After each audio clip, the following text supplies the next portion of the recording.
Welcome friend, युक्ति IAS की इस ऑनलाइन प्लेटफॉर्म पर मैं अमर अरविंद आप लोगों का तहे दिल से स्वागत करता हूं। उम्मीद कर अपनी तैयारी को अंतिम रूप देने का प्रयास कर रहे हैं। उसी प्रयास में युक्ति आईएएस के द्वारा जो लूसेंट बूस्टर एमसीक्यू चलाया जा रहा है, सीरीज चलाया जा रहा, उसका आज मैं टॉपिक 48 से लेकर 60 जो शेष और बच गया था, बहुत ही लंबा टॉपिक था ये मॉडर्न हिस्ट्री का, तो उसे आज मैं कवर करूँगा। इसमें आज हम लोग बात करेंगे कंपनी के अधीन गवर्नर जनरल वायसराय की उपलब्धियां क्या थी, कौन कौन से महत्वपूर्ण थे, उसमें महत्वपूर्ण जो भी है वायसराय और गवर्नर जनरल उनकी बात करेंगे।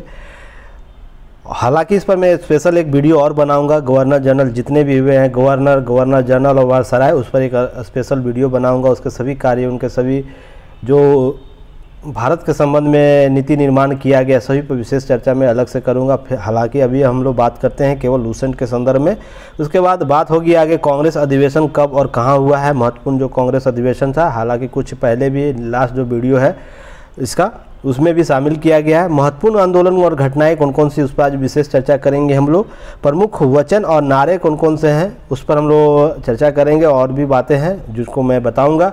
शास्त्रीय प्रमुख राजवंश और संस्थापक राजधानियां क्या क्या थी, उससे संबंधित हम लोग बात करेंगे। ऐतिहासिक युद्ध कौन कौन से थे, उपाधियां, प्राप्तकर्ता और दाता कौन कौन से, इस पर भी विशेष टॉपिकों के तहत महत्वपूर्ण जो आप लोग को एग्जाम पॉइंट ऑफ व्यू से जो महत्वपूर्ण है उस पर हम लोग आज चर्चा करेंगे। हमसे जुड़ने के लिए उससे पहले जो भी है, अभी जो जस्ट अभी हमें देख रहे हैं, सुन रहे हैं, सबसे पहले चैनल को शेयर कीजिए और सब्सक्राइब भी कीजिए साथ ही साथ, और बेल आइकन को भी दबाएं ताकि सारे नोटिफिकेशन आप तक जल्द से जल्द पहुंचे। और जो पुराने लिसनर व्यूअर है, चैनल को शेयर भी कीजिए ताकि और भी लोग हमसे जुड़ सकें। चलिए, हमसे जुड़ने के बहुत से माध्यम हैं, जैसे लूसेंट सीरीज चल रहा है, इसके संदर्भ में आप लोग जानिए कि ये सभी कॉम्पिटिटिव एग्ज़ाम जितने भी गवर्नमेंट एग्ज़ाम के लिया जा रहा है, उनके द्वारा कंडक्ट कराया जाता है, उसके जीएस पार्ट या जीके पार्ट के लिए लूसेंट को रामबाण के रूप में आप लोग जानते हैं। सभी लोग इसे, अधिकतर स्टूडेंट इसे कवर करके जाते हैं। उसी को ध्यान में रख के हिंदी और इंग्लिश दोनों मीडियम में, जिसमें आप लोग 600 से अधिक प्रश्नों का एनालिसिस किया जाएगा, प्लस उसमें आपको प्रत्येक टॉपिक से 5 से 7 जो प्रश्न होंगे जो डायरेक्ट एग्जाम में आते हैं, उस पर हम लोग विशेष चर्चा करेंगे। और इसका मात्र फी रखा गया 199। आप हमसे जुड़ सकते हैं, ऐप डाउनलोड कीजिए, ऐप डाउनलोड कर सकते हैं। साथ ही साथ आप लोग हम जुड़ने का बहुत से माध्यम से, जैसे ऐप पर है, वेबसाइट है, विजिट कर सकते हैं। टेलीग्राम चैनल को स्कैन जो कोड है, इसे बार कोड को स्कैन कर सकते हैं गूगल स्कैनर से, डायरेक्ट हमारे चैनल से जुड़ जाइएगा। नहीं तो डिस्क्रिप्शन बॉक्स में सारे लिंक दिए रहते हैं, आप लोग उससे देख सकते हैं, उससे विजिट कर सकते हैं। तो चलिए, इस पर यूपीएससी, स्टेट पीसीएस के टेस्ट अवेलेबल है, जो दोनों ही माध्यम है। साथ ही गवर्नमेंट के जितने भी एग्जाम होते हैं सभी आप लोग अवेलेबल है, सबसे कम फी पर अवेलेबल कराया गया है। तो आप लोग जरूर एक बार विजिट कीजिए युक्ति आईएएस प्लेटफॉर्म को, ताकि और भी चीज़ें आप लोग को पता चलती रहे। नेक्स्ट आप लोगों को 67 बीपीएससी के संदर्भ में, मेंस के संदर्भ में प्रोग्राम चलाया जा रहा है, इसे ज़रूर आप लोग देख लीजिएगा। क्या है नई चीज़ें, इस पर विशेष मैं बार बार चर्चा करता हूँ, आप लोग जरूर इस पर देखिए ये कितने प्रश्नों का अभ्यास कराया जा रहा है। नेक्स्ट आप लोग 67 बीपीएससी के संदर्भ में है, उस पर टेस्ट लगभग आधा टेस्ट हो चुका है। टेस्ट 5 से लेकर टोटल 13 टेस्ट जो सीरीज है टोटल टेस्ट का, वो शेष बच गया है। तो जो लोग अभी तक नहीं जुड़े हैं वो जल्द से जल्द जुड़े, क्योंकि एग्ज़ाम बहुत ही नज़दीक है और आप लोग को तैयारी बेहतर तरीके से करने की ज़रूरत है। नेक्स्ट हम लोग बात करते हैं यूपीएससी का भी आप लोग को प्रोग्राम चलाया जा रहा है, जरूर इसे एक बार विजिट कीजिए। जस्ट यूपी पीसीएस का भी जल्द ही अनाउंस करा दिया जाएगा, हालांकि 21 मार्च इसका डेट फिक्स है। इस पर आप लोग को थंबनेल आप लोग को जरूर अभी उपलब्ध कराया जाएगा। चलिए, आज हम लोग बात करते हैं आज के प्रश्न, लूसेंट के प्रश्न को देखेंगे। उससे पहले एक न्यू है कि आप लोग के लिए एक नए प्लेटफॉर्म हम लोग जल्द ही आने वाले हैं, जिसमें आप लोगों को लाइव में लूँगा, तो लाइव सेशन चलेगा। तो जल्द ही आप लोगों को इस नए अनुभूति के साथ हम सभी टीम आप लोगों के साथ होंगे। तो चलिए, आज हम लोग प्रश्न पहला देखते हैं। बहुत ही महत्वपूर्ण प्रश्न है यह प्रश्न, बार बार आपको बीपीएससी और जो भी कम्पिटिटिव एग्जाम होते हैं वहाँ पूछा जाता है, तो ये बहुत ही महत्वपूर्ण प्रश्न है। इसे चलिए हम लोग देखते हैं क्या है। बंगाल के समस्त क्षेत्र को 2 उप दीवानों में दीवानों को नियुक्त किया गया था, जिसमें बिहार के लिए राजा सिताब राय को नियुक्त किया गया था। इनकी नियुक्ति निम्नलिखित किस गवर्नर के द्वारा किया गया था, यह महत्वपूर्ण है। यह प्रश्न आपको बीपीएससी के एग्ज़ाम में तो पूछा ही जाता है, यूपी पीसीएस में और भी स्टेट पीसीएस जो है, जैसे छत्तीसगढ़, MPPCS, सभी जगह यह प्रश्न आपको इस दो उप दीवान है उनके बारे में पूछा जाता है। तो इनकी नियुक्ति कौन किया था, इसका ऑप्शन देख लेते हैं। Warren Hastings, Robert Clive, Robert Cartier और बरे लास्ट। तो इसका सही उत्तर क्या होगा? इसका सही उत्तर आपको ऑप्शन बी रॉबर्ट क्लाइव होंगे। इनके द्वारा ही नियुक्ति किया गया था।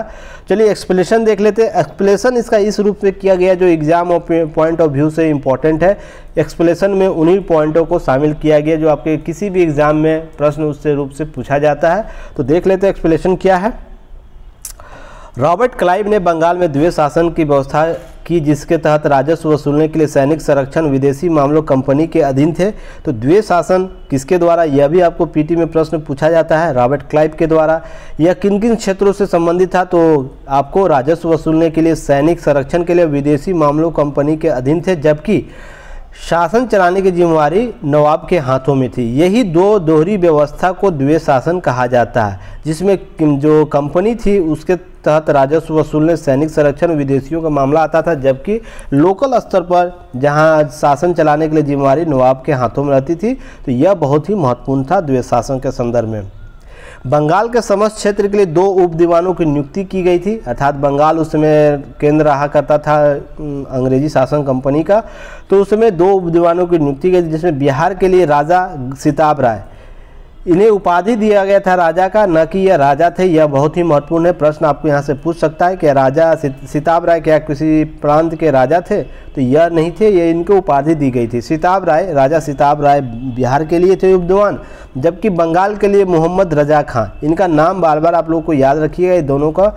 यह प्रश्न आपको पीटी में जरूर पूछेगा। इनकी नियुक्ति बंगाल के गवर्नर जो थे उस समय रॉबर्ट क्लाइव के द्वारा किया गया था। अब रॉबर्ट क्लाइव के बारे में हम लोग कुछ जान लेते हैं। रॉबर्ट क्लाइव शासन कितना वर्ष रहा था? 1757 से 60। ये 2 कार्यकाल में भारत में शासन किए थे। अंग्रेजी कंपनी का प्रशासक थे। एक 1757 से 60 तक और दूसरा 1765 से 67 तक। तो ये दोनों ही महत्वपूर्ण कार्यकाल थे, तो यह आप लोग ध्यान रखिएगा। प्रथम कार्य इन्होंने क्या किया, इनके द्वारा 3 महत्वपूर्ण कार्य किए गए थे। बहुत से कार्य किए गए थे, पर इनके द्वारा 3 महत्वपूर्ण ऐसे कार्य थे जो आपको एग्जाम और पॉइंट ऑफ व्यू से बहुत ही महत्वपूर्ण है। पहला क्या था, कंपनी को फौजी और दीवानी नौकरियों को में सुधार किया गया था इनके द्वारा, जैसे आप देख रहे होंगे द्वैध शासन के संदर्भ में। द्वितीय कार्य था बंगाल की दीवानी माल गुजारी वसूल करने का अधिकार को प्राप्त करना, इनके द्वारा प्राप्त किया गया था, जो उस समय मुगल सम्राट जो थे उनके द्वारा।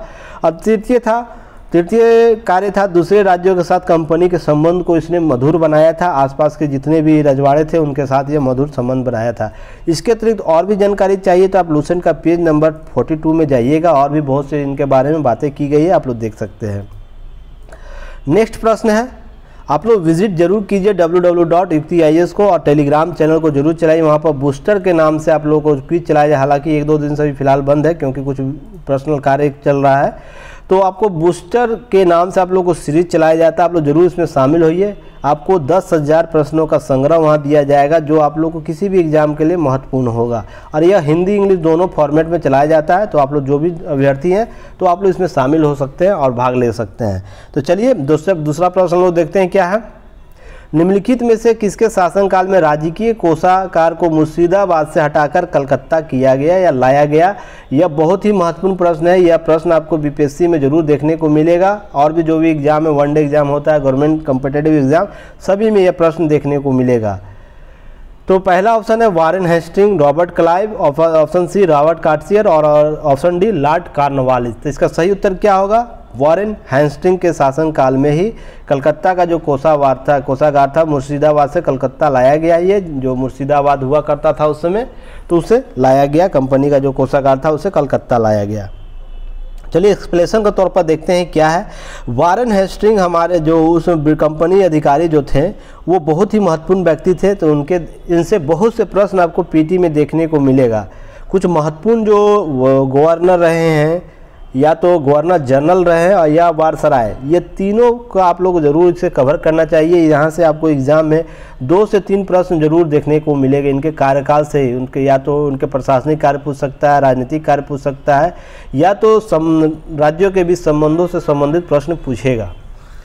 तो इसके संदर्भ में हम लोग बात करते हैं, इनका शासनकाल कब रहा है? 1774 से 85 तक रहा है। यह बहुत ही महत्वपूर्ण यहाँ से प्रश्न पूछा जाता है, जिसने राजकीय कोषागार को मुर्शिदाबाद से हटाकर कोलकाता लाया गया। वारेन हेस्टिंग ने प्रत्येक जिले में एक फौजदारी और दीवानी अदालतों की स्थापना वर्ष 1772 में किया गया। तो पीटी में यहाँ से प्रश्न आपको पूछा जाता है, किसने प्रत्येक जिले में फौजदारी और दीवानी अदालतों का निर्माण किया? तो वारेन हेस्टिंग के द्वारा किया गया था। नेक्स्ट आप लोग को है, वारेन हेस्टिंग बंगाल और बिहार में उप दीवान क्रमशः रजा खां और सिताब राय को भी हटाया था। तो नियुक्ति किसने की थी? क्लाइव ने। और हटाया किसने था? Warren Hasting. तो प्रश्न यहाँ से भी आप लोग को इस रूप से पूछा जा सकता है। दोनों जो उप दीवान की नियुक्ति की गई थी उन्हें हटा दिया गया था इसके द्वारा। इसके शासनकाल में 1776 में मनुस्मृति का अंग्रेजी अनुवाद एक कोड ऑफ जेंटल लॉज में किया गया था। तो यह प्रश्न आपको यहाँ से पूछ सकता है कि किसके शासनकाल में मनुस्मृति का अंग्रेजी अनुवाद किया गया? तो वर्ष 1976 में वारेन हेस्टिंग के शासनकाल में ही। नेक्स्ट आप लोगों को, कलकत्ता में मुस्लिम शिक्षा के विकास के लिए प्रथम मदरसा का निर्माण किसने किया था? 1781 में वारेन हेस्टिंग के शासनकाल में ही किया गया था। तो प्रथम मदरसा का स्थापना 1781 में, आप लोग याद रखिएगा, यह भी पीटी में प्रश्न पूछा गया है। नेक्स्ट आप लोगों को इनसे संबंधित चीज़ें और जानकारी चाहिए, जैसे जोनाथन डंकन ने बनारस संस्कृत विश्वविद्यालय की स्थापना 1782 में की। तो जोनाथन डंकन जो बनारस में संस्कृत विश्वविद्यालय है उसके संदर्भ में पीटी में प्रश्न आपको बार बार पूछा जाता है, जो आपको याद रखना है, आप लोगों को ध्यान में रखना है। ये प्रश्न आपको बहुत ही महत्वपूर्ण है ये टॉपिक।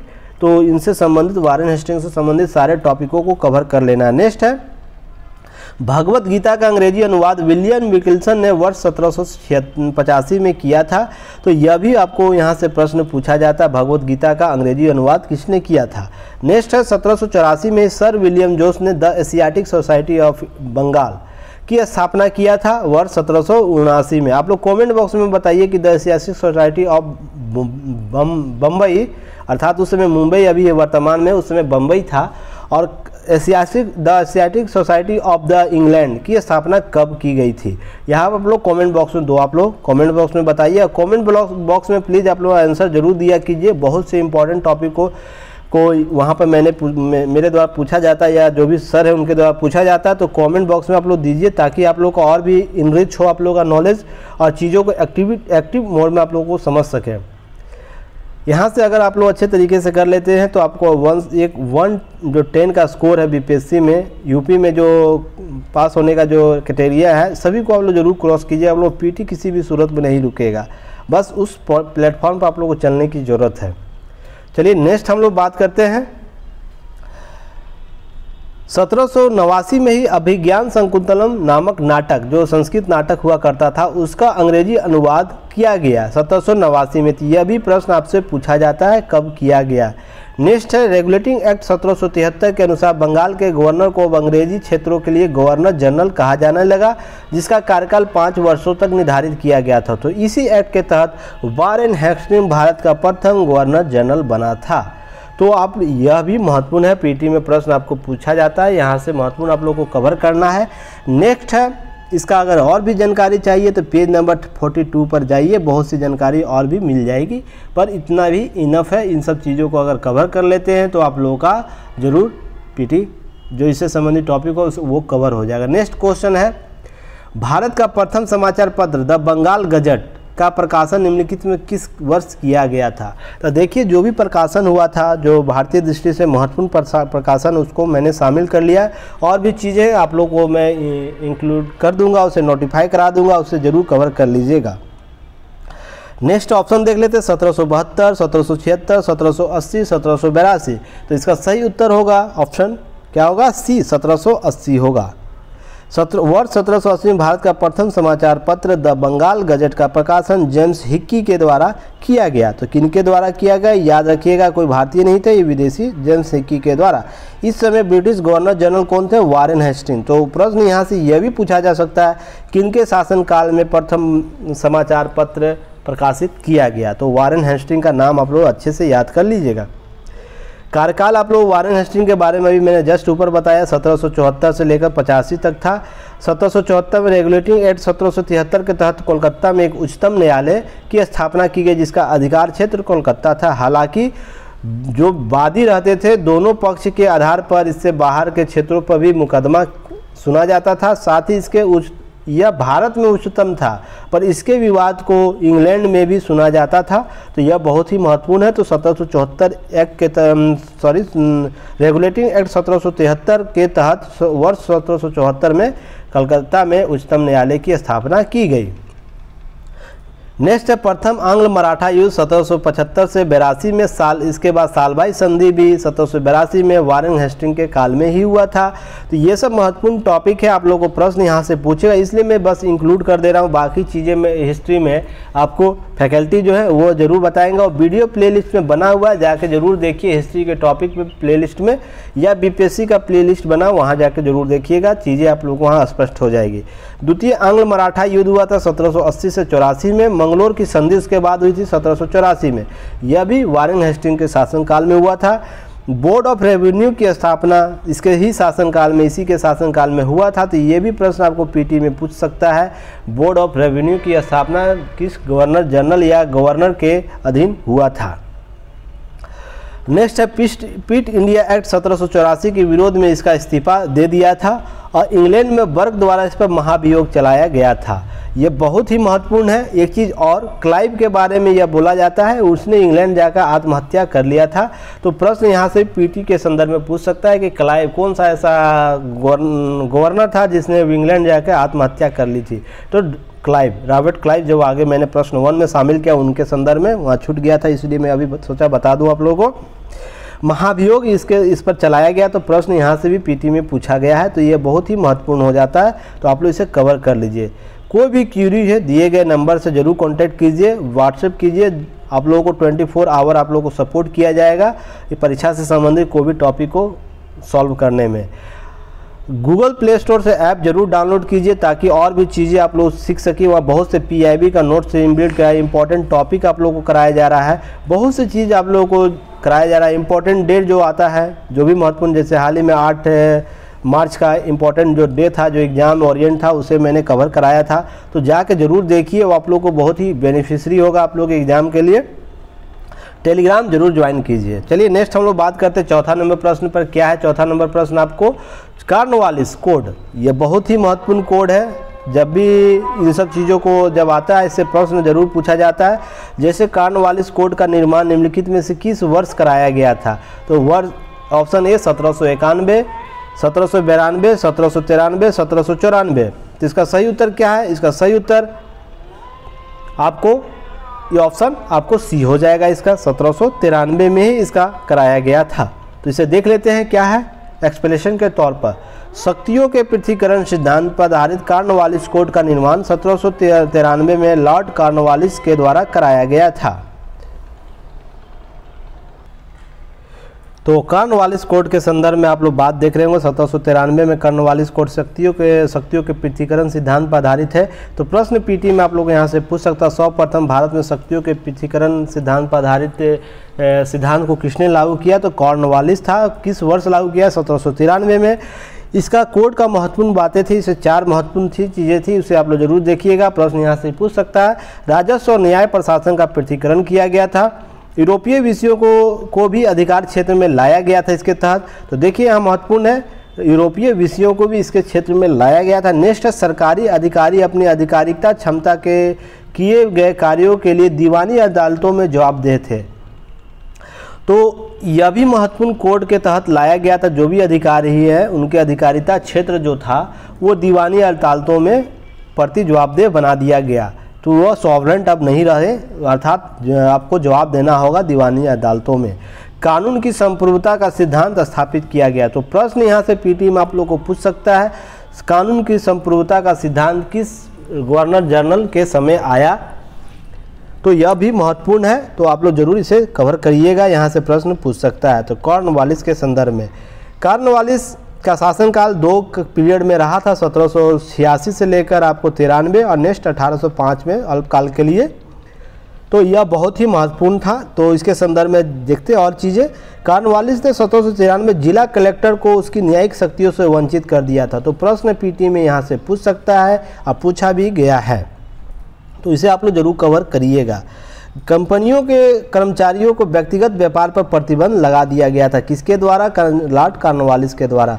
वर्ष 1793 में ही अस्थायी बंदोबस्त की पद्धति को लागू की, जिसमें जमींदारों को भू राजस्व का लगभग 90% अर्थात 10/11 भाग जिसे कहा जाता है, लगभग 90% दिया गया, जबकि जो कंपनी का जो लगान संग्रह करता था जमींदार, उसे 10% रखने अर्थात 1/11 भाग रखने का अधिकार दिया गया। तो यह स्थायी बंदोबस्त के संदर्भ में चीज़ें आप लोग को देखने को मिलेगा। यहाँ से प्रश्न आपको पीटी में जरूर मिलेगा देखने को, तो इसे आप लोग कवर कर लीजिएगा। और भी चीज़ें चलिए हम लोग देखते हैं। भारत में न्यायिक सेवा का जनक लॉर्ड कॉर्नवालिस को माना जाता है, तो यह भी बहुत ही पीटी ओरिएंट प्रश्न है, यहाँ से प्रश्न जरूर पूछा जाता है। और भी चीज़ें विशेष जानकारी है 43 पर जाइएगा, और भी चीज़ें आप लोग देख सकते हैं पेज नंबर 43, लूसेंट के पेज नंबर 43। नेक्स्ट है क्वेश्चन 5वां नंबर प्रश्न क्या है? ब्रिटिश काल में प्रचलित महालवाड़ी जो व्यवस्था थी निम्नलिखित में कितने भूभाग पर अर्थात कितने प्रतिशत भूभाग पर लागू की? 19%, 21%, 30%, 51%। इसका सही उत्तर क्या होगा? ऑप्शन सी 30% था। तो इसके संदर्भ में हम लोग देख लेते हैं एक्सप्लेनेशन क्या क्या है, चीज़ों को शामिल किया गया है, तो आप लोग जरूर इसे कवर कीजिएगा। Exam of point of view से इसे शामिल किया गया इसके एक्सप्लेनेशन को। तो महाल का तात्पर्य क्या था? मुख्यतः गांव और जागीर से होता था। इस व्यवस्था के अंतर्गत गांव के मुखिया या लंबरदार जो होते थे उनके साथ ब्रिटिश सरकार लगान वसूल के समझौता होता था, जिसे महालवाड़ी व्यवस्था या जमींदारी व्यवस्था कहा जाता था, महालवाड़ी बंदोबस्त या व्यवस्था कहा जाता था। इसके संदर्भ में गांव के प्रमुख किसानों को भूमि से बेदखल करने का अधिकार दिया गया था इन्हें। यह सबसे महत्वपूर्ण है कि जो व्यवस्था थी, लंबरदार या मुखिया जो हुआ करता था, वो किसी भी किसान को उसके भूमि से बेदखल कर सकता था अगर लगान सही समय पर नहीं देता था। तो यह बहुत ही महत्वपूर्ण इसका कॉन्सेप्ट था इसमें। इसी कारण बहुत सी चीज़ें इसके ड्रॉबैक देख के आगे आने वाले समय में आप लोगों को देखने को मिला था, हमें सब लोगों को।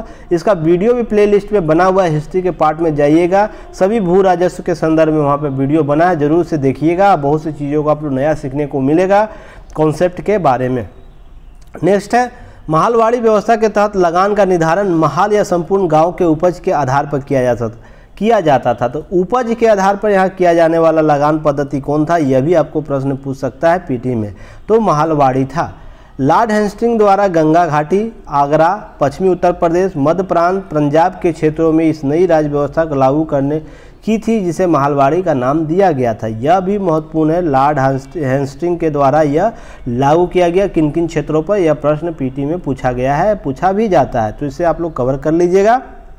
नेक्स्ट है महालवाड़ी व्यवस्था की योजना हाल्ट मैकेंजी द्वारा प्रस्तुत किया गया था। यह पीटी में तो कितनी बार ही पूछा गया, यूपी में, एमपी में, छत्तीसगढ़ में, राजस्थान में, बिहार में, झारखंड में। तो ये सब प्रश्न आप लोग ध्यान में रखिएगा। और वनडे एग्जाम का तो छोड़ ही दीजिए, कितनी बार, लाखों बार इससे प्रश्न पूछा गया होगा अब तक। इसके तहत कुल 30% भूभाग को सम्मिलित किया गया था।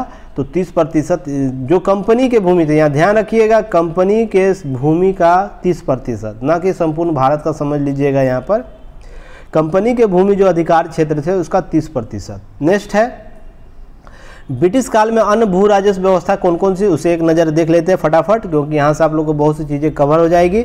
रैयतवाड़ी व्यवस्था 1820 में मद्रास के जो तत्कालीन गवर्नर थे टॉमस म्यूर्नो ने रैयतवाड़ी व्यवस्था का आरंभ किया था मद्रास से, तो वो 1820 आएगा प्रश्न। नेक्स्ट है कर्नल रीड, थॉमस म्यूर्नो इत्यादि ने इस व्यवस्था का योजना बनाया था। नोट आप लोग यहाँ याद रखिएगा, 1793 में इस व्यवस्था को बारामहल जिले में सर्वप्रथम कर्नल रीड ने लागू किया।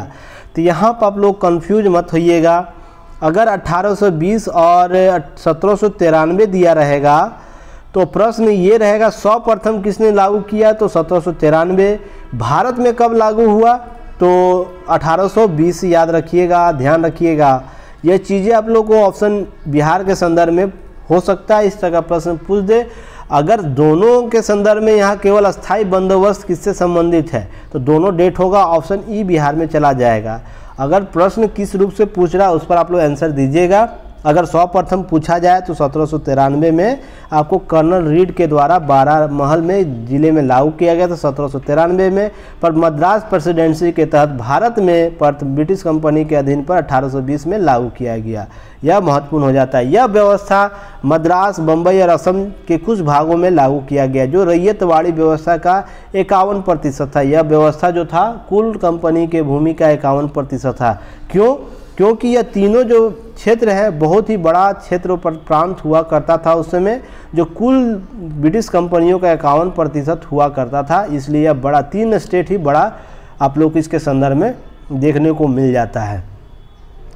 इसमें रैयतों के किसानों को भूमि का मालिकाना हक प्रदान किया गया। तो यहाँ पर आपको पीटी प्रश्न पूछ सकता है किस व्यवस्था में रैयतों या किसानों को भूमि का मालिकाना हक दिया गया था।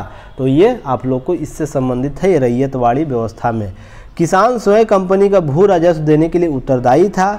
इस व्यवस्था में भू राजस्व का निर्धारण उपज के आधार पर नहीं बल्कि भूमि की क्षेत्रफल के आधार पर किया जाता था। पीटी में यहाँ प्रश्न आपको यहाँ से भी पूछा जा सकता है किस व्यवस्था में भूमि की क्षेत्रफल के आधार पर राजस्व का निर्धारण किया जाता था या लगान का निर्धारण किया जाता था। तो यह प्रश्न आपसे पूछ सकता है। नेक्स्ट टॉपिक इसमें आप लोग को और भी 1-2 है, जैसे इजेदारी व्यवस्था भी आप लोगों को जाननी चाहिए। सर्वप्रथम वारेन हेस्टिंग के बंगाल में 1772 में इजेदारी प्रथा को लागू किया गया। यह एक पंचवर्षीय व्यवस्था बाद में लगी, जिसमें ऊंची बोली लगाने वाले भूमि को ठेके के रूप में दी जाती थी। जैसे अभी हम लोग बिल्ट एंड कॉन्सेप्ट लाते हैं ठेकेदारी सिस्टम, उस समय भी यह लागू की गई थी। 1 वर्षीय योजना था पहले, बाद में यह 5 वर्षीय योजना हो गई। 1777 के बाद आप लोगों को ठेके पर वार्षिक कर दिया गया। ये भी बहुत ही महत्वपूर्ण है, इसके संदर्भ में आप लोग ध्यान रखिएगा। यह 5 वर्षीय पहले आई, बाद में 1773 के बाद 1 वार्षिक ठेके के रूप में होने लगा। तो देखिए यह महत्वपूर्ण इजेदारी व्यवस्था के संदर्भ में प्रश्न आपको इस रूप से भी पूछा जा सकता है।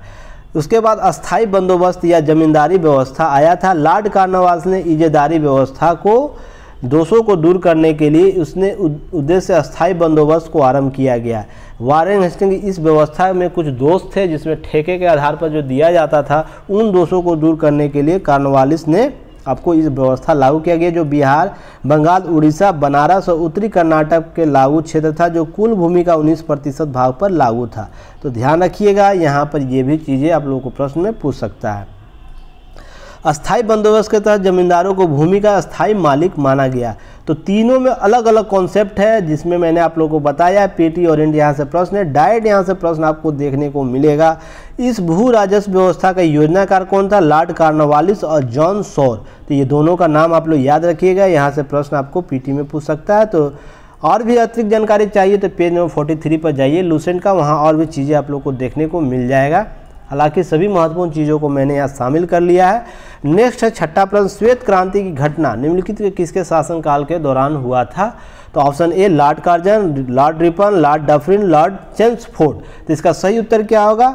Lord Ripon. यह बहुत ही महत्वपूर्ण आप लोगों को थे। हम लोग के जो ब्रिटिश कालीन जो प्रशासक था उसमें सबसे महत्वपूर्ण लॉर्ड रिपन। इसमें बहुत से सुधार भारतीय दृष्टि से किए गए थे।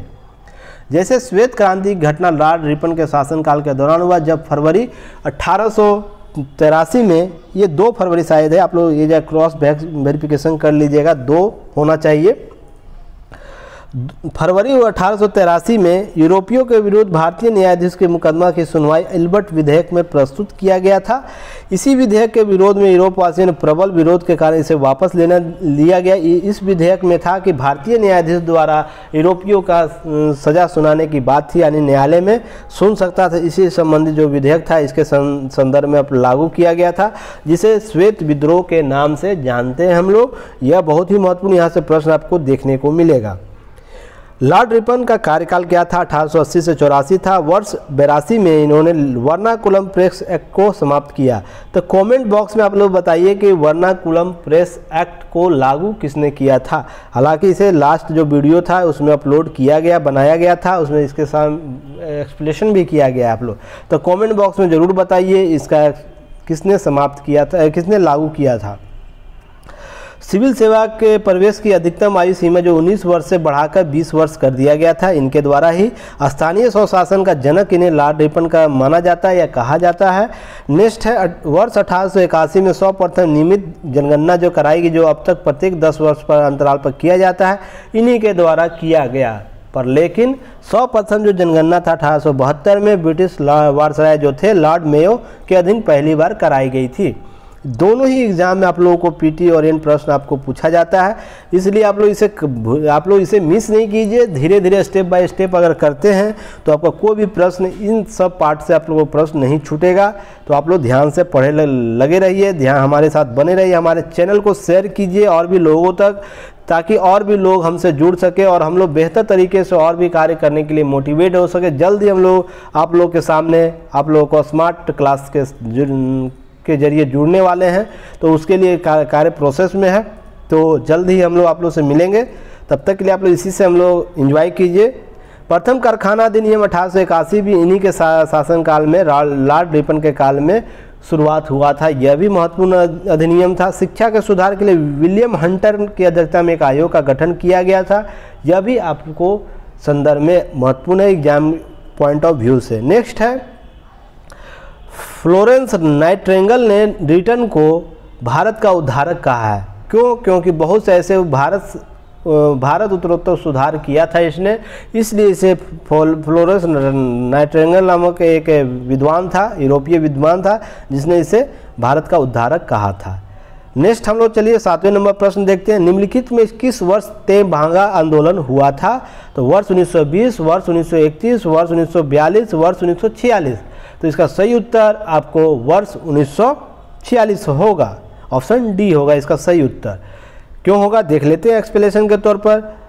यह मुख्यतः किसान आंदोलन था। जो भी आंदोलन उसमें हुए थे या तो जनजातीय थे या किसान थे, तो यह बहुत ही महत्वपूर्ण है आंदोलन, किसान आंदोलन था।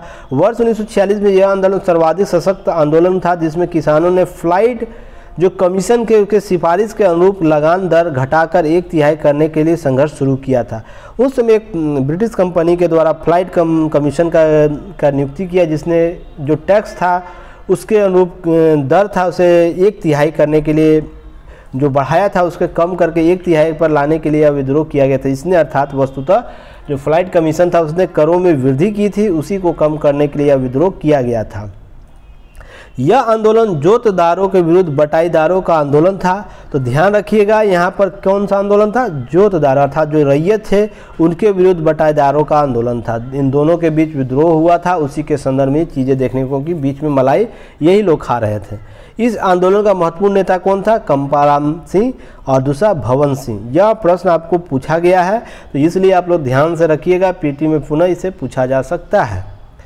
नेक्स्ट हम लोग बात करते हैं, देखिए किसान आंदोलन महत्वपूर्ण आंदोलन जैसे है आपको बंगाल आंदोलन के संदर्भ में, आप लोग बिहार में जो आंदोलन हुए हैं, जनजातीय आंदोलन, सभी को आप लोग अच्छे तरीके से कर लीजिएगा। वहाँ से 1 से 2 प्रश्न आपको एग्जाम में जरूर देखने को मिलेगा। नेक्स्ट है 8वें नंबर प्रश्न पर हम लोग आते हैं। 1857 की क्रांति वीर कुंवर सिंह के विद्रोह को दबाने के लिए निम्नलिखित में से कौन सा ब्रिटिश अधिकारी महत्वपूर्ण था? अर्थात यह प्रश्न यह है कि वीर कुंवर सिंह का जो विद्रोह किया जा रहा था 1857 की क्रांति में, उनके विपक्ष में कौन था? उसके विद्रोह को किसने दबाया था? किस अंग्रेजी अधिकारी ने? तो ऑप्शन देख लेते हैं। Option A heroes, option B Colonel Neil, option C General रेनड और ऑप्शन डी विसेंट आयर। तो इसका सही उत्तर क्या होगा? ऑप्शन डी होगा, 8वां का डी हो जाएगा, और विसेंट आयर। विलियम टेलर और विसेंट आयर ने 2 ब्रिटिश अधिकारी थे जिसने 1857 की महान क्रांति के दौरान जगदीशपुर के जमींदार जो थे वीर कुंवर सिंह, उनके विद्रोह को दबाने का महत्वपूर्ण भूमिका अदा किया था। हालांकि वीर कुंवर सिंह के संदर्भ में आप लोगों को वीडियो बना हुआ है, जरूर जाके देखिएगा। बीपीएससी के सेगमेंट में और भी एग्जाम के सेगमेंट में, हिस्ट्री के टॉपिक में, प्लेलिस्ट में जाइएगा, वहाँ पर आपको वीडियो मिल जाएगा। बहुत सी चीज़ें वो किस रूप से 80 साल का हार्ड व्यक्ति जो था कैसे भारत को एक सशक्त विद्रोह के रूप में परिवर्तित किया 1857 के विद्रोह को, इसके संदर्भ में आप लोग जरूर जाकर देखिए। झांसी की रानी लक्ष्मीबाई के विद्रोह को दबाने के लिए कैप्टन हीरोज ने महत्वपूर्ण भूमिका अदा किया था।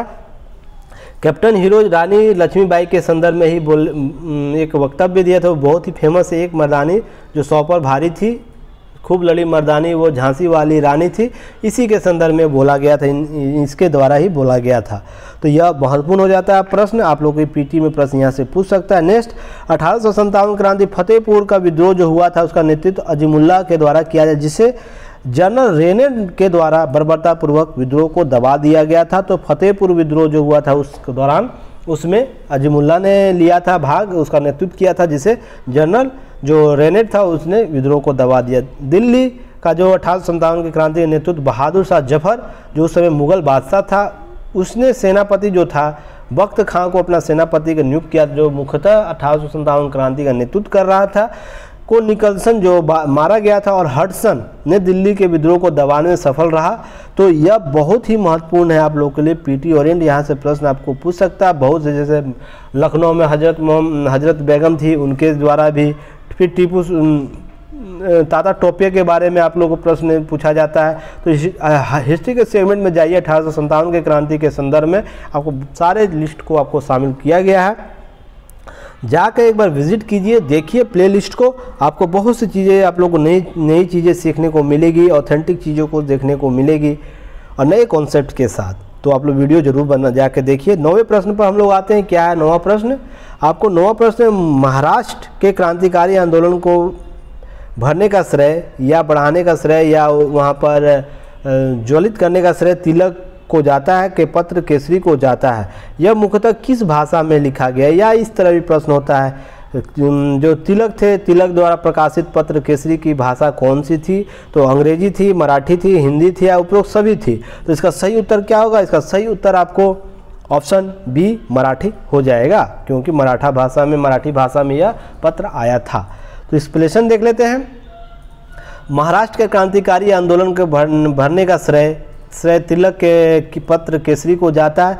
यह मुख्यतः मराठी भाषा में लिखी गई थी, जो एक दैनिक पत्रिका थी। पीटी में यहाँ से प्रश्न पूछ सकता है, जो केसरी मराठी में लिखी गई एक पत्र था, जो किस रूप का, दैनिक था, साप्ताहिक था, वार्षिक था या त्रिवार्षिक था, इस रूप से प्रश्न पूछा जाता है। और जबकि मराठा जो एक और पत्र था, अंग्रेजी में लिखा गया साप्ताहिक पत्र था। तो यह भी आप लोगों को प्रश्न, केसरी और मराठा दो पत्र इनके द्वारा लिखा गया था, और एक मराठी भाषा में था जो केसरी, और मराठा जो नाम था वो अंग्रेजी भाषा में लिखा गया था। पीटी ओरिएंट से आप लोगों को महत्वपूर्ण यह प्रश्न आपको पूछा जाता है।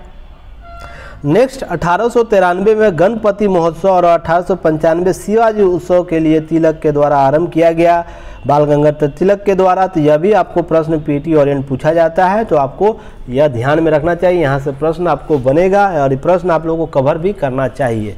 नेक्स्ट है, बाल गंगाधर तिलक को वैलेंटाइन सेरोल के द्वारा भारतीय असंतोष का जनक कहा जाता है, क्योंकि उन्होंने राष्ट्रवाद को जन्म देने के लिए बहुत सा कार्य किया था।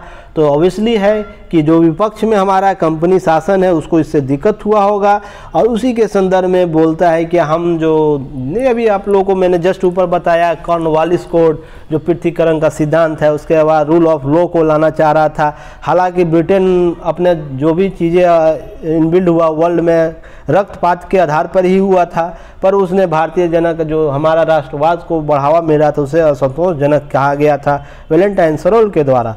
तो ये भी आप लोगों को महत्वपूर्ण ध्यान रखिएगा। इसके साथ कुछ नोट्स है, जरूर याद रखिए, ये भी कोऑर्डिनेट टॉपिक है, तो यहाँ से प्रश्न आपको पूछ सकता है। जैसे महाराष्ट्र का विनय दामोदर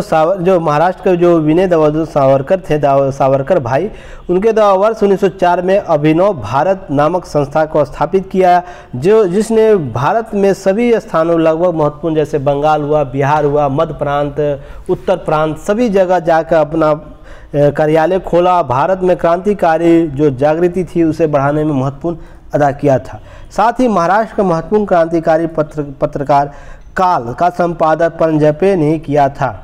इनके संदर्भ में आप लोग जरूर विजिट कीजिएगा गूगल के बारे में, गूगल से आप लोग जरूर विजिट करके इसके बारे में आप लोग सर्च कीजिएगा, प्रांजपे कौन थे हमारे क्रांतिकारी आंदोलन। बहुत सी चीज़ें ऐसी है जो हमारे मेन स्ट्रीम मीडिया से अलग हो जाता है, मेन स्ट्रीम आप लोगों का टॉपिक से अलग हो जाता है, पर उनके बारे में जानना चाहिए ये कौन से फिलोसफर थे जो क्रांतिकारी आंदोलन को बढ़ावा दे रहे थे। तो इसके संदर्भ में आप लोगों को काल जरूर याद रखने चाहिए, पीटी ओरिएंट है, आप लोग प्रश्न पूछ सकता है। वरिंद्र कुमार घोष और भूपेंद्र नाथ दत्ता बंगाल में क्रांतिकारी विचारधारा को विकसित किए थे, इनके द्वारा आपको प्रश्न यहाँ से पीटी में पूछा जाता है। और भी अतिरिक्त जानकारी चाहिए तो पेज नंबर 50 में जाइए, वहाँ पर अतिरिक्त जानकारी बहुत देखने को मिलेगा। नेक्स्ट आप लोगों को प्रश्न है 10वां नंबर प्रश्न, सत्याग्रह का प्रथम प्रयोग गांधी जी के द्वारा कहाँ किया गया था? दक्षिण अफ्रीका में, भारत में, इंग्लैंड में, उपयुक्त में से कोई नहीं। तो इसका सही उत्तर आपको सत्याग्रह का प्रथम प्रयोग दक्षिण अफ्रीका में किया गया था। तो इसका एक्सप्लेनेशन देख लेते हैं। सत्याग्रह का प्रथम प्रयोग दक्षिण अफ्रीका में गांधी जी के द्वारा किया गया। भारत में सत्याग्रह का प्रथम प्रयोग 1917 में चंपारण बिहार में किया गया। तो आप महत्वपूर्ण है, बिहार गांधी जी को करमचंद गांधी को महात्मा गांधी बनाने में बिहार की भूमिका अहम है। चंपारण आंदोलन के संदर्भ में यह मेंस में टॉपिक आपको प्रश्न पूछा जाता है, तो यह बहुत ही महत्वपूर्ण टॉपिक आप लोग जरूर कवर कीजिएगा। नेक्स्ट है, चंपारण विद्रोह का मुख्य कारण था अंग्रेजी का तिनकठिया व्यवस्था था, जिसमें अंग्रेज मालिकों द्वारा बिहार के चंपारण जिले के किसानों को नील की खेती की जगह लागू किया जाता था। 3 तरीकों में से एक तरीका था यह तिनकठिया व्यवस्था। अन्य जो तरीके थे 2 कुरतोली और कुस्की। तो ये दोनों नाम आप लोग, तीनों नाम याद रखिएगा। चंपारण विद्रोह के संदर्भ में आप लोग से पूछ सकता है किस विद्रोह के कारण मुख्यतः यह आंदोलन हुआ था? तो यह नील विद्रोह के संदर्भ में 3 जो लगान थे, तिनकठिया व्यवस्था, कुरतोली, कुस्की, यह मुख्यतः विद्रोह का कारण था। नोट, हालांकि महत्वपूर्ण भूमिका तिनकठिया व्यवस्था की ही थी, ये इससे ही अधिक लोग प्रभावित थे। हालांकि मेंस में मैंने इसका जिक्र किया है, आप लोग मेंस के टॉपिक में जाइए, प्ले लिस्ट में आप लोगों को वीडियो मिल जाएगा। तिनकठिया व्यवस्था, चंपारण विद्रोह कितनी भूमिका अदा की थी, करमचंद गांधी को महात्मा गांधी बनाने में किस तरह प्रथम कदम के रूप में साबित हुआ था। अगर यह विद्रोह नहीं हुआ रहता या सफल नहीं हुआ रहता, क्या गांधी का स्वरूप किस रूप से होता, यह एक शोध का विषय है। इसलिए आप लोग इसे जाकर जरूर देखिए, वहाँ मैंने बहुत सी चीज़ों को स्पष्ट किया है। नेक्स्ट है, इसके संदर्भ में नोट याद रखिएगा। महात्मा गांधी के द्वारा सर्वप्रथम भूख हड़ताल अहमदाबाद मिल आंदोलन 1918 में किया गया था। 18 में अहमदाबाद मिल आंदोलन से पिछले क्लास लेक्चर में आप लोगों से पूछा भी गया था, कौन संबंधित है, कमेंट बॉक्स में बताइए। वो क्यों उनको अहमदाबाद मिल आंदोलन के रूप में सरदार की उपाधि दी गई थी, तो आप लोग जरूर हमें बताइएगा। नेक्स्ट है 11वां नंबर प्रश्न, संपूर्ण भारत में खिलाफत दिवस कब मनाया गया? ऑप्शन ए 17 अक्टूबर, 20 अक्टूबर 1919, 23 अक्टूबर 1919 और 26 अक्टूबर 1919। तो इसका सही उत्तर होगा ऑप्शन ए 17 अक्टूबर 1919 को, 17 अक्टूबर 1919 को सही उत्तर होगा इसका। तो एक्सप्लेनेशन देख लेते हैं। यह भी महत्वपूर्ण आंदोलन था, यह प्रश्न पीटी में पूछा जाता है, तो इसे आप लोग कवर कीजिएगा। 17 अक्टूबर 1919 को संपूर्ण भारत में खिलाफत दिवस मनाया गया। खिलाफत दिवस क्यों मनाया जा रहा था? क्योंकि यह भारतीय मुसलमानों जो थे मित्र राष्ट्र, अर्थात उसमें जो युद्ध हो रहा था, विश्व युद्ध, उसमें विशेषकर ब्रिटेन के खिलाफ टर्की के खलीफा के समर्थन में यह आंदोलन चलाया गया था। भारत का यह विषय वस्तु नहीं था, पर भारतीय लोग, मुस्लिम लोगों के द्वारा यह विद्रोह उस समय चलाया गया, जिसको शुभ अवसर के रूप में गांधी जी के द्वारा मित्रता के रूप में, भाईचारे के रूप में इस आंदोलन को मोटिवेट किया गया, डाइवर्ट किया गया। और हिंदू मुस्लिमों के संयुक्त सम्मेलन अध्यक्षता में महात्मा गांधी जी के द्वारा 23 नवंबर 1919 को एक सम्मेलन आयोजित किया गया। और यहाँ से आप लोग देखते हैं कि कुछ विद्रोह जो थे, दोनों हिंदू और मुस्लिम साथ साथ शुरू करते हैं, जैसे सविनय अवज्ञा आंदोलन, असहयोग आंदोलन उससे पूर्व। तो ये सब चीज़ें आप लोग देखिएगा। गांधी जी के बारे में जो प्लेलिस्ट हिस्ट्री के वीडियो बना हुआ, प्लेलिस्ट में जाइए, गांधी जी का द्वितीय चरण में आप लोग सारे चीज़ों को स्पष्ट किया हुआ है, तो ज़रूर जाके वीडियो देखिए, क्योंकि आप लोग को नया चीज़ सीखने को मिलेगा। नेक्स्ट है, यह बहुत ही महत्वपूर्ण प्रश्न है, इस बार प्रश्न जरूर इससे पूछा जाना चाहिए। क्यों? क्योंकि मैंने इसे करंट अफेयर्स में आप लोगों को बताया था, यह टॉपिक क्यों इस साल महत्वपूर्ण है। इसलिए आप लोगों को मैं बोलता हूं कि युक्ति आईएएस पर जो भी वीडियो बना हुआ आपको एग्ज़ाम ऑफ ओरिएंट व्यू से बनाया, एग्जाम पॉइंट ऑफ व्यू से बनाया हुआ, सारे वीडियो को देखिए। आप एंड ऑफ एग्ज़ाम डे में आप लोगों को कॉन्फिडेंस लेवल आपको 100+ होगा, क्योंकि उस टॉपिकों को कवर किया गया है जो महत्वपूर्ण है, जो एग्ज़ाम में डायरेक्ट वहाँ से प्रश्न आते हैं। नहीं तो आप लोग प्ले लिस्ट में जाइए, ऑल क्वेश्चन एनालिसिस किया हुआ है आप लोगों को। 2 एग्ज़ाम जो बीपीएससी लिया है उसमें कितने प्रश्न हम लोग के सेट से आते हैं, तो आप लोग ज़रूर जाके विज़िट कीजिए। मैं आपको कितना आप लोग समझदार है, जाकर वहाँ विज़िट करके ज़रूर देखिए, सत्यता की जांच कीजिए, तब हमसे जुड़िए। अगर हमसे जुड़ते हैं तो आपका पीटी और मेंस नहीं रुकेगा, क्योंकि यहाँ पर जो भी फैकल्टी में लोग हैं, एक्सपीरियंस होल्डर है लोग हैं, जो पीटी में जिनका स्कोर 110 प्लस आता है, 108 प्लस आता है, तो यह और मेंस में जिनका हमेशा रिजल्ट आया है। तो एक बार आप लोग विज़िट करके ज़रूर देखिए, वेबसाइट पर जाके देखिए कौन कौन से लोग शामिल हैं। नेक्स्ट एक्सप्लेनेशन के तौर पर देखते हैं यहाँ पर क्वेश्चन क्या है। तो जलियांवाला बाग हत्याकांड के दौरान सर की उपाधि निम्नलिखित में किनके द्वारा ब्रिटिश सरकार में वापस ले लिया गया था। ऑप्शन ए अर्थात सर की उपाधि बोला जा रहा है तो महात्मा गांधी, जमनालाल बजाज, डॉक्टर कृष्ण सिंह, रविन्द्रनाथ टैगोर। तो इसका सही उत्तर होगा रविन्द्रनाथ टैगोर के द्वारा सर की उपाधि वापस ले लिया गया था। तो यह घटना कब हुई थी? 13 अप्रैल 1919 को। महत्वपूर्ण डेट है, कोई भी भारतीय से नहीं भूल सकता है। अमृतसर के जलियांवाला बाग हत्याकांड हुआ था। सत्यपाल मलिक और जो सैफुद्दीन कुचली के जो विरोध हुआ था, यानी उनको गिरफ्तार किया गया था, उन्हीं के विरोध में जनसभा आयोजित किया गया था अमृतसर के जलियांवाला बाग में, जहां जनरल डायर या कुकृत डायर था जिसने अंधाधुंध गोलियां चलाई थी, जिसमें लगभग 1000 से अधिक व्यक्तियों की मौत हो गई थी। यह कांग्रेस की जो कमेटी बनी थी उनके द्वारा बताया गया था। पर और साथ ही अनेक घायल हुए थे। हालांकि जो सरकारी आंकड़ा था उसमें 779 379। और देखिए ब्रिटिश कंपनी की जो निर्लजता है, जो इस पर आरोप लगाए गए थे उस पर, और कुछ भारतीय लोग भी थे उस कमेटी में, इसे दोषपूर्ण मुक्त कर दिया गया था। यहाँ पर स्वयं सरकारी आंकड़ा दे रहा है 379। और इस जनरल डायर को इंग्लैंड में जाकर उपाधि दी गई थी इंग्लैंड वासियों के द्वारा।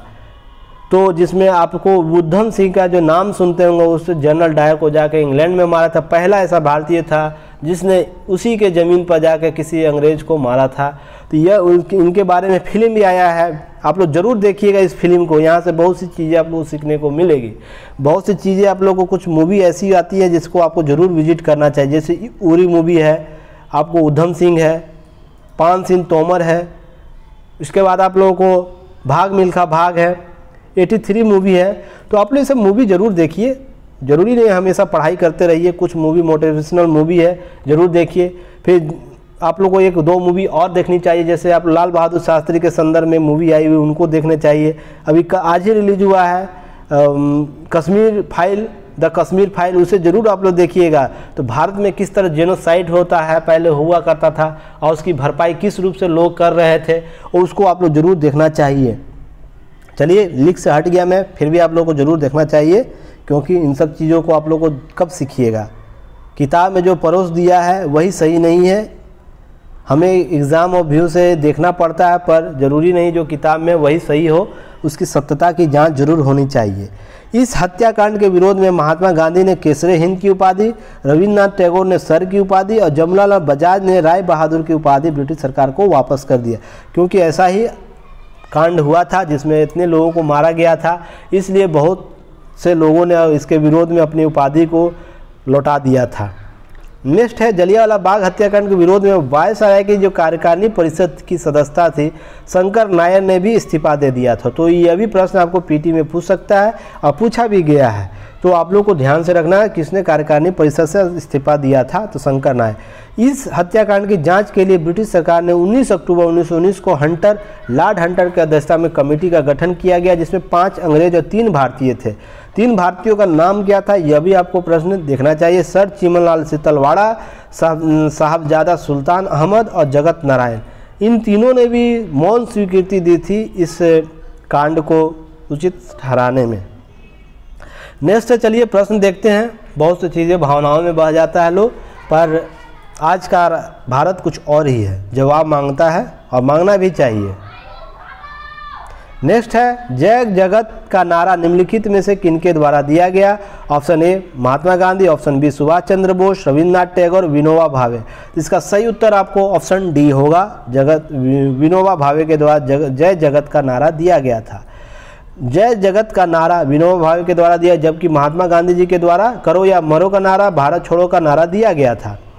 एक नोट आप लोग याद रखिएगा, मेहर यूसुफ अली ने गांधी जी के द्वारा क्विट इंडिया या भारत छोड़ो का नारा स्लोगन सुझाव दिया गया था, जिसकी पुष्टि के गोपाल स्वामी ने अपनी पुस्तक गांधी एंड मुंबई में किया है।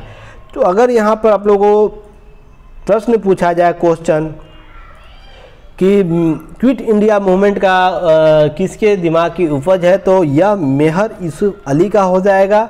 अगर क्विट इंडिया नारा किसने दिया था सर्वप्रथम जनसभा में, तो वो महात्मा गांधी हो जाएंगे।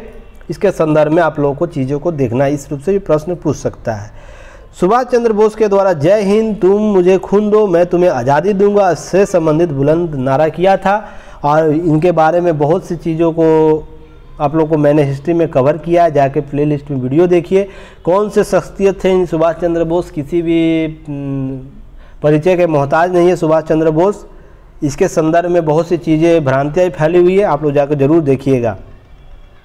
इनकी मौत के मिस्ट्री आज तक नहीं सुलझा पाई है भारत सरकार, इस पर जल्द ही मेरा भी अनुरोध है इनकी मिस्ट्री को जरूर सुलझाया जाए। सभी लोगों को इनकी मृत्यु किस रूप से हुई है जरूर जानने का हक है। रविन्द्रनाथ टैगोर ने जन गण मन अधिनायक जय है प्रशस्ति पत्र लेख लिखे थे किनके, जो जब ब्रिटिश शासन का जो राजा था वो जब भारत आगमन किए थे, उनके प्रशस्ति पत्र के रूप में यह लिखा गया था, जो बाद में भारत का राष्ट्रगान बना। यह महत्वपूर्ण आपको पीटी ओरिएंट बातें हैं, जरूर देखिएगा, यहाँ से प्रश्न आपको देखने को मिलेगा। नेक्स्ट है 14वां प्रश्न, निम्नलिखित में से किस वर्ष कांग्रेस को कलकत्ता अधिवेशन हुआ था? तो ऑप्शन ए 1902 में, 1903 में, 1905, 1906 में। तो इसका सही उत्तर क्या होगा? ऑप्शन डी 1906 में कलकत्ता अधिवेशन हुआ था। इस तरह का भी प्रश्न आपको पूछ सकता है, या कलकत्ता अधिवेशन 1906 का महत्वपूर्ण उपलब्धि क्या थी, क्या मुख्य कारण था, ये भी प्रश्न आपको पूछ सकता है। तो और एक्सप्लेनेशन देख लेते हैं क्या है। वर्ष 1914 में कांग्रेस का 18वां अधिवेशन अहमदाबाद में आयोजित किया गया था, जिसका अध्यक्ष सुरेंद्र नाथ बनर्जी थे, जबकि 1903 में कांग्रेस का 19वां अधिवेशन मद्रास में आयोजित किया गया था, जिसके अध्यक्ष लाल मोहन घोष थे। तो यह दोनों के संदर्भ में आप लोगों को मैंने 18वां 19वां के बारे में चर्चा कर दिया। साथ ही 1905 में कांग्रेस का 21वां अधिवेशन बनारस में आयोजित किया गया था, जिसके अध्यक्ष गोपाल कृष्ण गोखले थे, जबकि 1904 का कांग्रेस अधिवेशन जो 20वां था वो मुंबई में आयोजित किया गया, जिसके अध्यक्ष सर हेनरी कॉटन थे। आप लोग अब कमेंट में बॉक्स में बताइए कि कितने ब्रिटिश लोग भारतीय राष्ट्रीय कांग्रेस के अध्यक्ष पद पर बने, तो और कब कब बने ये भी बताइए कमेंट बॉक्स में। बहुत ही महत्वपूर्ण है, यह प्रश्न पीटी में पूछा जाता है। वर्ष 1906 में कांग्रेस का 20वां जो अधिवेशन था, तो वो जो आयोजित किया, जिसके अध्यक्ष नौरोजी थे, सॉरी यह 21वां यहाँ 20वां हो गया है, तो इसके संदर्भ में नौरोजी थे अध्यक्ष की जो पहली स्वराज पार्टी का प्रयोग किया, जबकि वर्ष 1906 में कांग्रेस का 23वां अधिवेशन जो था यह 22वां होगा। आप लोग ध्यान रखिएगा, इसे कर लीजिएगा करेक्शन, आयोजित किया गया। इसके अध्यक्ष डॉक्टर रास बिहारी बोस, और जिसके अध्यक्ष के थे प्रथम कांग्रेस के जो प्रथम विभाजन कांग्रेस का कब हुआ था? इसी अधिवेशन में 1906 के सूरत अधिवेशन में। उसके बाद पुनः कमेंट बॉक्स में आप लोग बताइए कि इसका जो कांग्रेस और जो का विभाजन पुनः संगठन कब हुआ, किस अधिवेशन में हुआ था। तो यह महत्वपूर्ण हो जाता है। यहाँ से प्रश्न आपको 2-4 प्रश्न जरूर देखने को मिलेगा। ये सभी आपको पीटी ओरिएंट टॉपिक को कवर किया गया। नेक्स्ट और लास्ट प्रश्न आज का, भारत में दुर्भिक्ष जांच आयोग निम्नलिखित में से किसकी अध्यक्षता में गठित की गई थी? John sergeant, sir Charles Wood, Pethick Lawrence, उपयुक्त में से कोई नहीं। इसका सही उत्तर होगा Charles Wood. Sir Charles Wood की अध्यक्षता में दुर्भिक्ष जांच आयोग अर्थात अकाल जो आयोग था उसकी गठन, बंगाल में अकाल पड़ा था उसके लिए किया गया था, और यह बहुत ही निर्लजता के साथ अपनी रिपोर्ट को पेश किया था। उसके बारे में हिस्ट्री टॉपिक में आप लोग जाकर कवर कीजिएगा। वर्ष 1943 में सर चार्ल्स वुड की अध्यक्षता में दुर्भिक्ष जांच आयोग का गठन किया। इसका गठन बंगाल में अकाल के कारणों के विचार हेतु वायसराय अर्थात यहाँ लॉर्ड वेवल के काल में किया गया। जॉन सार्जेंट की अध्यक्षता में वर्ष 1946 में सार्जेंट आयोग के गठन किया गया। यह भी लॉर्ड वायसराय के काल में हुआ था, जबकि वर्ष 1946 में पैथिक लॉरेंस की अध्यक्षता में कैबिनेट आयोग का गठन लॉर्ड वेवल के द्वारा भारतीयों के सत्ता हस्तांतरित के संदर्भ में किया गया था। तो वेवल से संबंधित 3 आयोग का गठन किया गया था। तीनों पीटी ओरिएंट बहुत ही महत्वपूर्ण है, आप लोग इसे जरूर कवर कीजिएगा।